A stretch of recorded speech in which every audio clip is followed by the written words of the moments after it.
মানুষকে চেনা কিন্তু সহজ নয়। মানুষ শত ক্রোশ দূরে থেকেও পাশে থাকে, আবার হাতে হাত রেখেও বিশ্বাস ভাঙে।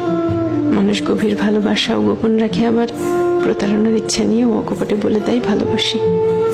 মানুষ থাকবো বলেও হারিয়ে যায়, চলে যাচ্ছি বলে বারবার পিছু ফিরে তাকায়। কেউ আলোর পাশাপাশি অন্ধকারেও পাশে থাকে, কেউ আবার ভালো থাকা কেড়ে নিয়ে লিখে দেয় ভালো থেকো। মানুষ মায়া কান্নাও কাঁদে, মানুষ ডিপ্রেশনেও হাসে।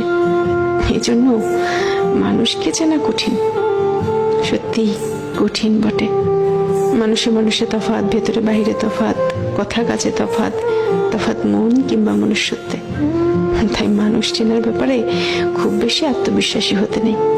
কাউকে পুরোটা চিনে ফেলেছে ভাবলে কষ্ট পাওয়ার সম্ভাবনা বেশি থাকে, সত্যি বেশি থাকে।